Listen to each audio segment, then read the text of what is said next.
This lens is really wide, like look how wide it is. But you'll notice there's no distortion going on down the side, which is really quite impressive.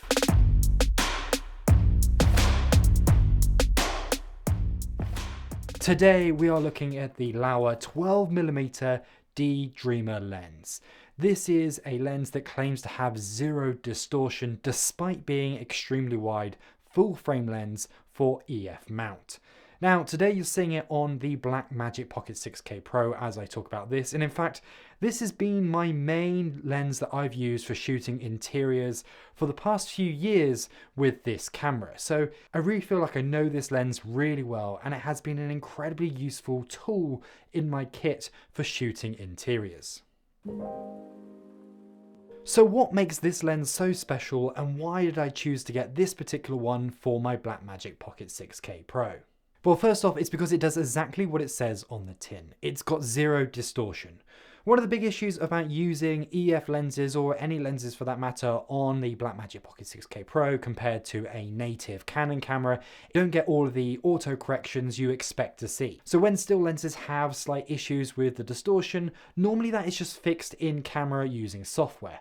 That can't be the case with the Blackmagic camera because it just doesn't pass that data through. Now, of course, you can fix this in post and there's nothing stopping you doing that, but it's just quite frustrating to have to do that later on, and it's much better to get it in camera.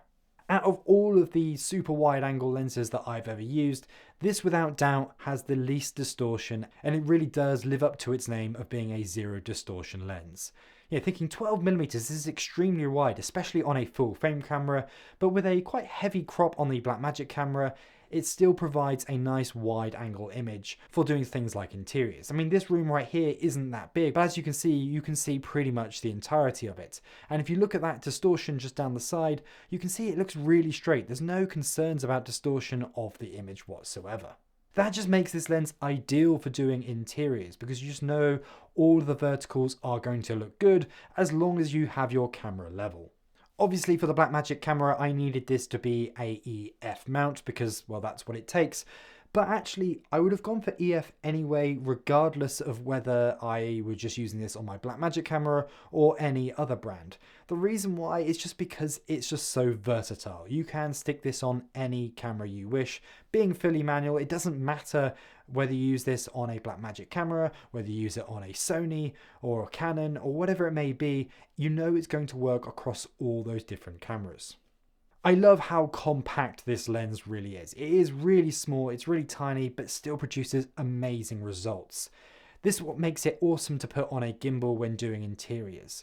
Yes, there are lenses you could go with that are going to give you a bit of zoom range, but with the Blackmagic camera already being quite awkward in shape and quite large on a gimbal such as the RS2, you do find you're limited in terms of the lens choices you can use without having issues with vibrations or just having to spend a lot of time balancing. That's not the case when using this lens. It's very easy to balance onto an RS2 with a Blackmagic camera.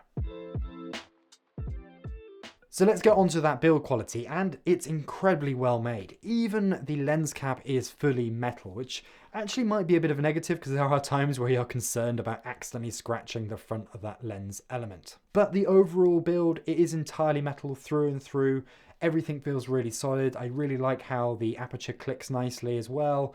The focus ring is very nice and smooth and has a nice resistance to it, so you can really feel that you can set your focus. One thing I like about having such a manual lens like this for doing interiors with a gimbal is that you know once you set the focus, it isn't going to shift. That can be a negative, and we'll get onto that in a bit, but I like knowing that my focus point is set. So even if I turn the camera off, it's not going to reset. And also, once you set it, you can't knock it accidentally very easily. The same goes with the aperture ring as well. You can set it to f5.6 or f8, and you know it's going to stay in that position, and it's not going to suddenly adjust between shots. The image quality coming out of this lens is really what makes it special. As I've mentioned already, there's no distortion whatsoever, despite being so wide. And it is really sharp. It's very hard to get a lens that's this wide and looks so sharp, which is great because I think when it comes to shooting an interior, you do want to be able to see everything with detail. Yes, there is definitely a place for lenses with more character and they're a bit softer. We want that in certain circumstances. But in the case of a wide-angle lens showing an interior space of a hotel, a resort, or even a house that perhaps you're shooting for real estate, then I think you want something that is really nice and sharp and going to give you the best results. Paired with the 6K of the Blackmagic camera, you can crop in on the image quite easily with this lens and not have to fear about any image artifacts appearing in frame. That in effect does give you the option to zoom in. If you're shooting 5.7K with the Blackmagic camera and this lens, you can always crop into more of a 4K image and still retain great looking detail.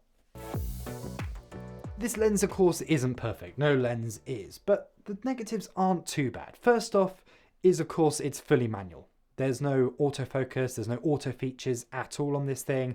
It can't speak to the camera in any way. This is a completely dumb lens. And I've just talked about the positives of that. It can be great because you just know what you set it to. It isn't going to move. However, it can also be a problem at times. Of course, if you're using this on a gimbal and you wanted to have some level of autofocus, that isn't an option. In fact, right now, me talking to camera, it was right pain to make sure that the focus was correct because I had to manually move it, but of course that means I'm moving my body as I do so. So am I really hitting focus perfectly? It's hard to tell.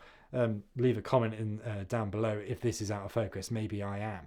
Now, of course, the Blackmagic camera doesn't have autofocus really anyway, but you can use it to set a focus point, and that's just something you can't do with a fully manual lens like this. The lens also lacks any front filter thread, and that's probably my biggest gripe with this lens when using it, especially if you want to use it outside, because putting an ND filter on is very, very difficult.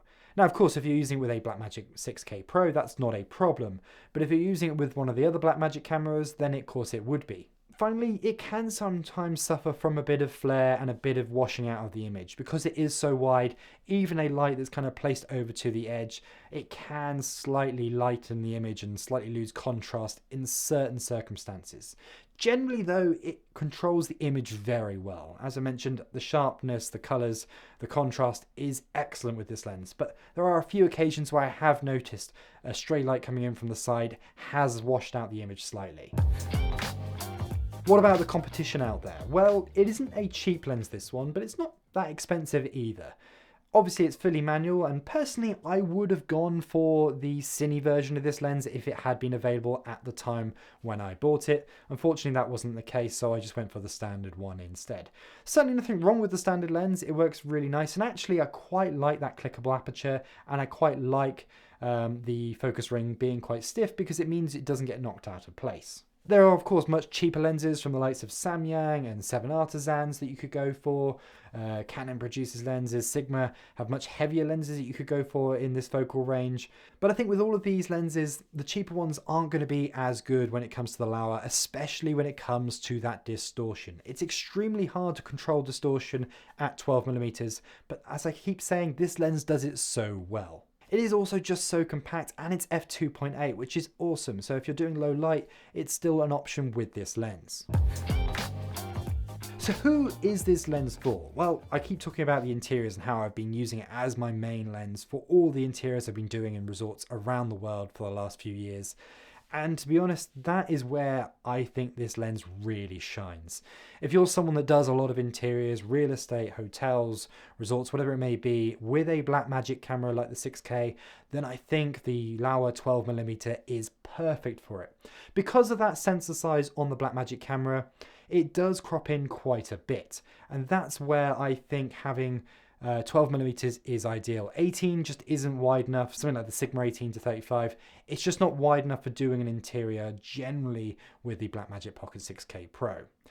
You could go for something more like 14 or 15, and that generally probably would be enough.